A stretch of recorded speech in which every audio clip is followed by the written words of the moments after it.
Hey everyone, welcome back to Ormsby Farm, the halfway homestead. So today is week 1 video of Every Bit Counts Challenge. So it was from the 1st of August until yesterday, would have been yesterday, Thursday. And I'm going to share all of the different recipes that I have done over the week to stock up and preserve. I'm really excited about this challenge. This challenge is hosted by Jessica over at Three Rivers Homestead. And I challenged Monica over at Bland's Promised Land Ranch and Casey and Savannah from Hey Wanderer. So let's go ahead and get into the video. But first, if you are new to the channel and you are interested in preserving videos and canning and backyard chicken and all that good stuff, I hope you go ahead and subscribe because, hey, I'm Casey from Ormsby Farm, the halfway homestead. I was a city boy that moved to the country, then moved back to the city, and now I'm moving back to the country. So go ahead, hit that subscribe, hit the bell because YouTube will notify you anytime I put out new videos. And let's go ahead and get into the recipes. Ormsby Farms and the halfway homestead.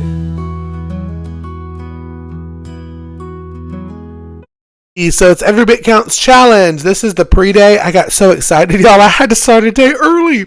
But we got these beautiful cucumbers from a local produce stand, and we're cutting up to make pickles. We're pretty basic here, and we normally just do chips. I think I did some spears, but we mainly use the chips over the year for things like sandwiches, hamburgers, all of that.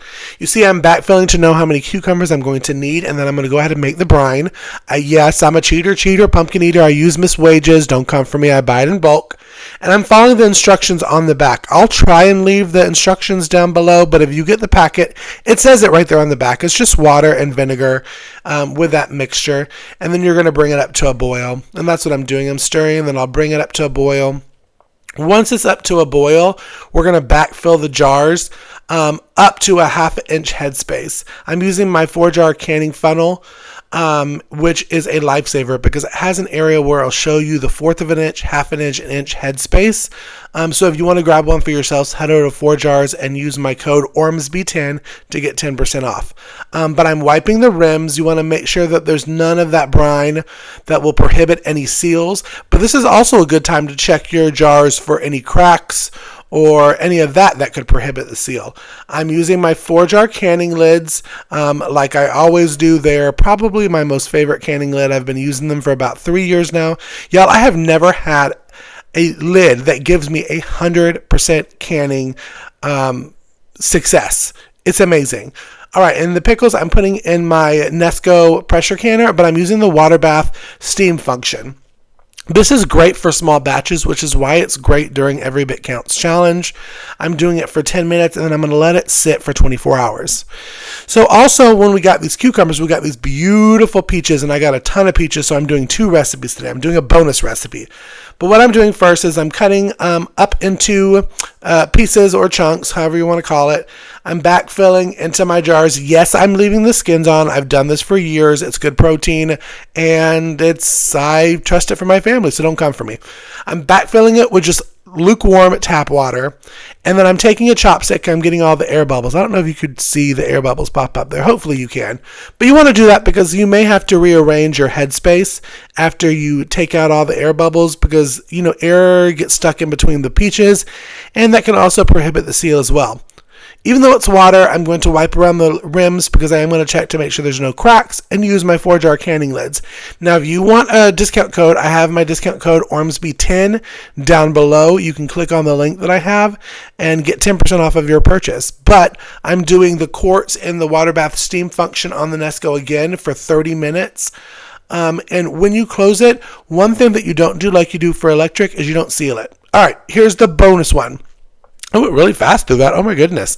But we're making peach salsa. Jessica had this recipe and I was really excited to try it. I will leave it down below. It has banana peppers and onions and seasoning and peaches, and it's just really delicious. So I'm bringing it up to a boil, and then I'm going to immersion blend it. I like saucy more salsas, and you'll see when I do salsa, I like kind of like the restaurant style where there's not many chunks in it. It's just saucy and liquidy, and that's what I'm going to do for this peach salsa as well. Jessica says she uses the peach salsa to brine pork roasts over the winter, but you can use it for chips too. It has a little bit of a bite to it, but it was really, really flavorful and tasty when I tried it. So there's how it looks, and I'm going to go ahead using the funnel again. I'm going to ladle that hot salsa into my jar to about an inch headspace. See, I'm checking it where it is, and filling it all the way up, and we're going to use my Nesco electric pressure canner again on the water bath steam function. Using my 4-jar lids, I'm going to wipe the rims. I'm going to put the lid on and the ring finger tight. I'm going to put it in their water bath for 20 minutes, I believe. Yes, it was 20 minutes. Don't seal it, and then you have some delicious salsa. Let it sit for 24 hours while it pops. I did one random whole pickle on that day too. It was crazy. All right, day 2, we are doing some strawberries. Now, I've been collecting these strawberries for probably a week from a local strawberry farm, so some are frozen, some are not. But don't throw away those tops because we're going to use it in the bonus recipe, because I did a bonus recipe this one too. But we're making strawberry jam, so I'm bringing the strawberries up to a boil, and then I'm going to immersion blend it into a sauce consistency. That's how I like it for my jams, and that's how I'm able to measure the 4 cups that I need for my jam by doing that. So there is the consistency that I like. I'm using the Ball complete book of home preserving. I will leave that in my Amazon storefront so you can get it. That's where the recipe is. But y'all, with sugar, this looks like a lot of sugar because it is. You need to follow the rules on the sugar to the T depending on the pectin that you use. If you want a lower pectin or lower sugar, you need to get a lower pectin. I am using the liquid pectin. You want to make sure once it comes to a boil, you get all of it in because you have very limited time before it starts boiling over, and you're going to want to stir it constantly. I'm stirring it constantly to a rolling boil. Rolling boil means you can't stir away the boil. And then using my funnel again, I'm going to ladle in this very hot syrup into my jars to about a 1/2 inch headspace. I do it that way, and I've never had seal issues. I was actually getting really excited as I was pouring it, y'all, because I was seeing how thick it was getting. You can also test your jelly with the spoon method. If you want to learn about the spoon method, leave me a comment down below and I'll do a video on it. But I've been doing jams for a while now, so I kind of know the thickness of how it looks when I'm pouring it. But it will thicken up some more after it cools and seals, so don't worry about that. So, doing it that way, what I'm going to do is I'm going to make sure also that I'm wiping the rims with the vinegar and water solution because this gets really sticky and this can prohibit seals.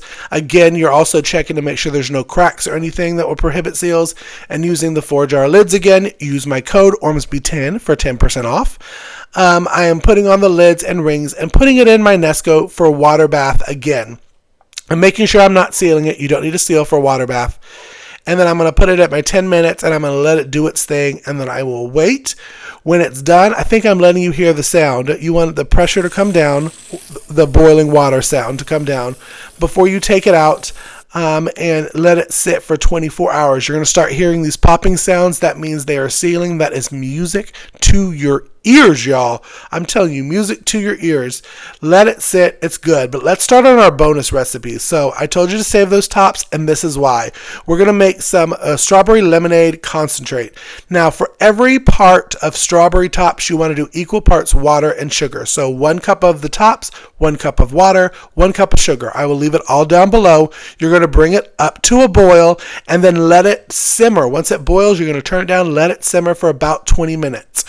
I'm going to go through a strainer and I'm going to dump it all in there, but I'm also going to do another one just to make sure I get all of the bits out so I have a nice clear liquid you're going to see right here of my concentrate.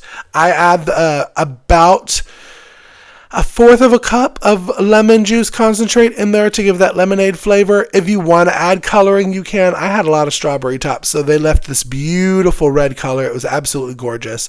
I'm wiping the rims. I'm using my 4-jar lids.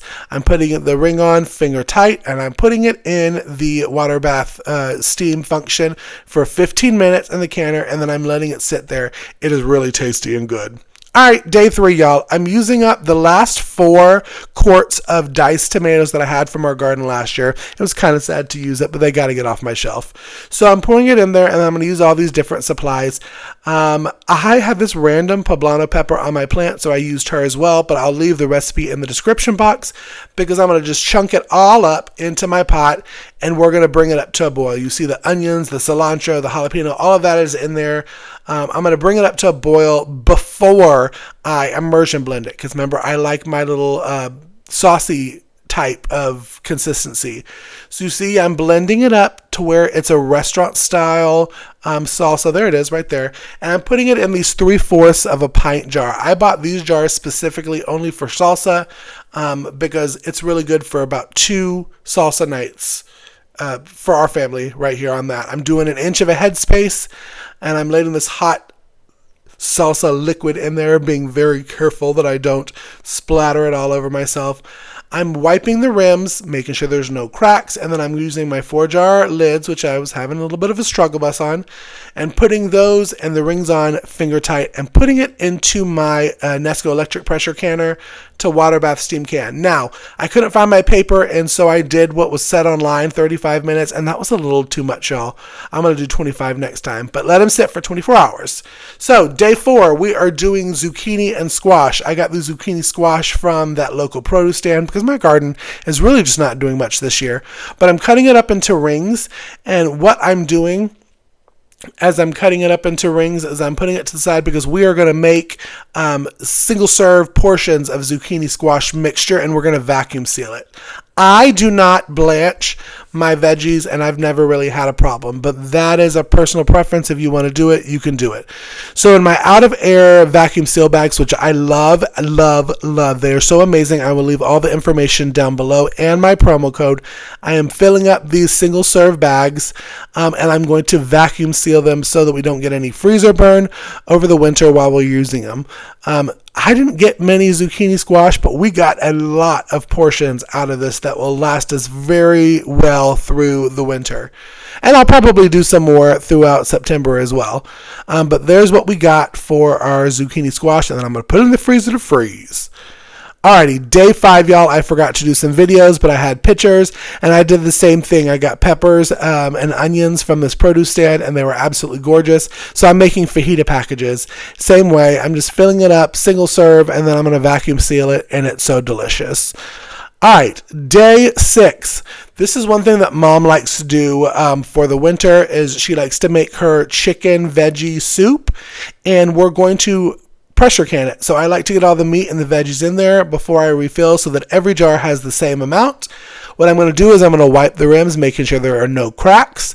And then I'm going to put on my Nesco electric, or I'm going to put on my 4-jar lids first and rings finger tight, but then I'm going to put them in my Nesco electric pressure canner, and we're actually going to pressure can this time. So fill it up with your 3 quarts of water, to vent, put it on high for 90 minutes because it is a meat soup, and then you're going to let it go. So it's going to come up to pressure, and then it's going to say E10. Wait till it gets to E0 before you bloop. You're going to kind of close it up. See how I did it there? And then it's going to circle around for a minute before it comes to the 90. Once it comes to the 90, let it go. Let it do its thing before it comes to its pressure. I think I'm leaving some sound in also so you know what it sounds like coming down. But once you hear no venting come out of there, seal it, let it sit for 24 hours, and just, it's going to be popping and sounding good, y'all. All right, day 7, I'm going to make some bulk rice because we are out of rice. So I will leave the recipe down below. This is brown rice that I get from Azure Standard, but I do about 4 cups for a quadruple batch and about 5 cups of water. A batch calls for 2 cups of rice and 2.5 cups of water. It's a little bit different from white and jasmine rice. But what I also like to do is I like to put a tablespoon of butter for each cup. I like to put a teaspoon of onion powder and garlic powder for each cup of rice, and I'm going to make sure it's sealing on my Instapot for 20 minutes, pressure cook 20 minutes, go, and then I'm going to let it come down by itself. I forgot about it. It's 2 hours 2 hours later, and I'm going to open it up, and it smells amazing. It's beautiful rice, and I'm going to scoop it into my molds. These are about a cup mold, which is good for 2 people. I'm going to freeze overnight, and then I'm going to pop it out, and it makes this beautiful little puck. And you can put it in freezer bags and save it and reheat it when you want some rice. I learned this from Casey and Savannah over at Hey Wanderer, and I have loved it. I've done it for the past 2 months, and it really does help rice, because brown rice takes so much longer than white rice. So this is great for convenient meals, but it looks so beautiful. So y'all, thank you for joining me for this first week of Every Bit Counts Challenge. If you haven't already, go ahead and press subscribe, press thumbs up, press subscribe, press the bell icon, because YouTube will notify you when I put new videos out on my channel. But also go ahead and follow me on social media, because I post there every day during the challenge. I'm on Facebook, Instagram, and Threads. See y'all next week, and y'all be blessed.